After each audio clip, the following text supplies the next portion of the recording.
Broadcasting from the Paddock Mall Studios, this is WOCA, Ocala, Gainesville, The Villages, 1370 AM, 96.3 FM, The Source.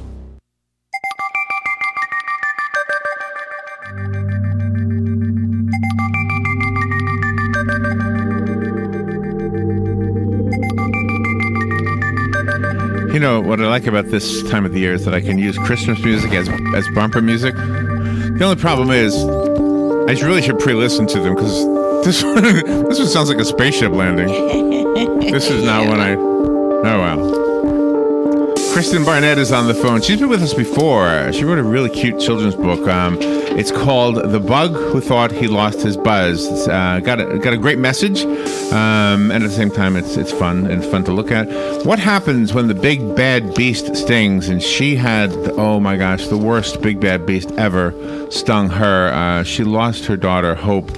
And now she volunteers at the Children's Hospital in Colorado. She counsels parents who fear losing their children to cancer. It says here, Kristen lives in faith, and just you have to feel, oh my gosh, it's something we can all relate to, or can relate to the fear of, I guess. Kristen is also the president of Evolve Consulting Group, which is an advocate group, I guess, for adoption. It's a group, right? Yeah. Mm-hmm. How to help parents talk to children about cancer. Kristen Barnett, you're always doing something amazing. How are you? Good morning. How are you? Good. Are you cold? Is it cold out there? So Colorado, I always say it changes per day, right? So we've had snow, but today it's supposed to be like 60 degrees, which for this time of year is actually pretty warm for Denver. So do you know that's our high? Beautiful day today. That's our high today too. Believe it or not, that's how high it's going to get here. Wow. That's crazy, right? So for the sake of those who didn't hear the interview we did with you once before, when did you lose your daughter? Yeah, so we did lose our daughter. Unfortunately, my husband and I had gone through a couple of miscarriages, and Hope was pretty far along. So we lost her in utero, but that was, I always say there's a story to a story, right? Yeah. So that, unfortunately, was over 10 years ago. But then through, the beautiful story of adoption, which is also another book that I've written, we now have Riley, and I feel like that was the journey we were supposed to take. Yeah, that's the evidence that you live in faith, that you trust the things that have happened to you were meant to happen and somehow in the hands of God, which, I mean, it's kind of hard to argue with that. I think probably that's the way it just is, right? Even if we don't like it.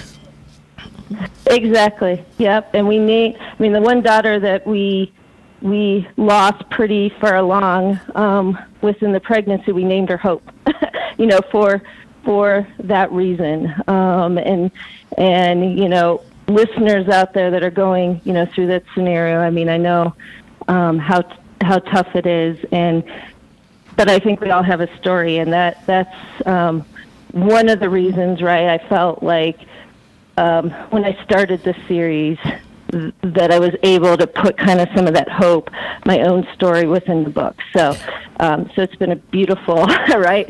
Mix for me. Right. And through your efforts of volunteering in the oncology department, you've had a chance to speak with adults about they're not sure how they should tell their child that they have cancer, or should they not tell their child at all, and you're making it a lot easier for them. Yeah, exactly. The interesting question I get a lot is, who is your target audience, right? And I feel like, obviously, I wrote these books to appeal to children.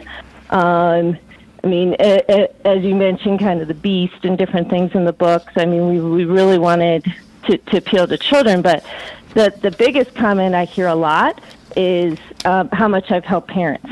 Because these topics aren't always the easiest topics to talk about. Right. And what I tried to do was make it into children's language, but to be a tool to also help parents. And so I really feel like there's two audiences to this book. I'm curious if you have people who are have faith, in other words, religious faith, versus those who don't really have religious faith. Does the message still resonate with both groups in the same way? It did, and it was a great question. I mean, it was something that when I was writing the books that I would say I initially struggled with, because I felt, a lot of the families that I met with said faith was what got them through day to day, right? And so I felt like that was really important to incorporate in the books. But I also made it so, we tried to make the books as universal as possible.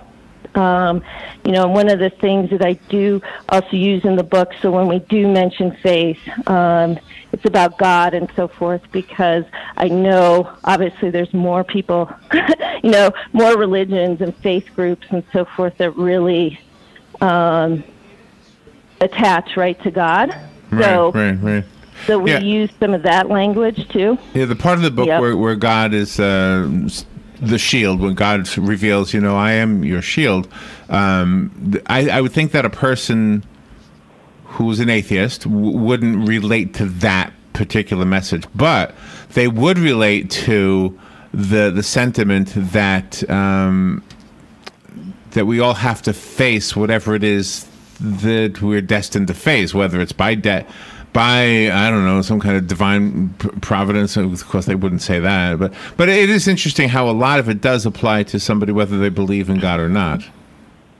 Exactly, and one of the things I really wanted to work on in these books is being able to ask some of those main questions, right, that families have. I mean, of course, one of the main questions when you're going through something like this is why me? Why me? And for children, why do I have to be at a hospital? And like I have my daughter that I mentioned before, luckily she's not going through the cancer, but she has ADHD, right? So she's always asking me, why do I have to take medicine? And so it's those kinds of questions that we really, try to target in the book. And that's what I've heard from readers. I've had lots of parents say, wow, we've gotten books on grief, we've gotten books on other topics, but they're like, you really hit some of those main questions. And I try to hit that whether people have the faith or not. And you also try to alleviate the parents' frustration when they're going through adoption, because sometimes they think the entire process might take too long, but they just don't realize that they want to make life safe for the parent and the child. You have to go through some kind of length of time to make sure everyone can be trusted on all ends. Exactly. In the book, the one on adoption is still in the publishing process, but I will say I read it to my daughter. So we had never lied, from day one. I mean, we always wanted to let her know about the adoption. However, of course, children can take in different information at different times. And so she's now 8, but when she was around 5, I actually read my book to her and said, hey, you're like the ladybug in that book. And and we were prepared, and that's something, I coach a lot of families on too. The nice part is along with these books, because I feel like these books are like a first stage of conversation, like they open up the topics, but on my website, I continue the conversation. So I have a lot of activities and questions, right? Because in a lot of these scenarios, there's also siblings involved.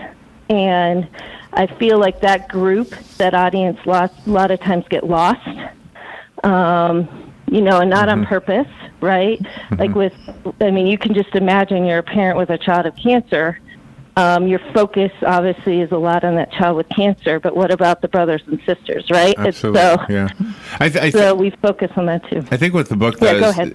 I think the book makes it easier to begin a conversation that needs to be had. I think that's where that's what the book does, and in addition to whatever people get out of just reading it. But I think the message in the book opens up the conversation.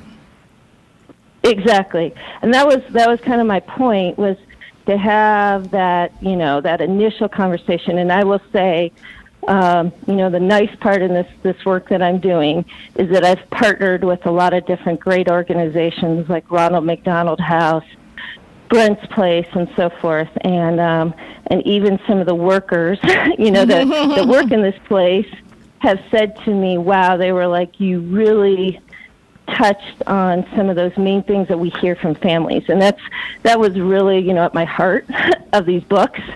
So I agree with you. It's like starting the conversation. Yeah, I can see this is your path for quite a while now. You're going to be doing this for a while. The Bug Who Thought He Lost His Buzz. I have a copy of it right here if you would like it.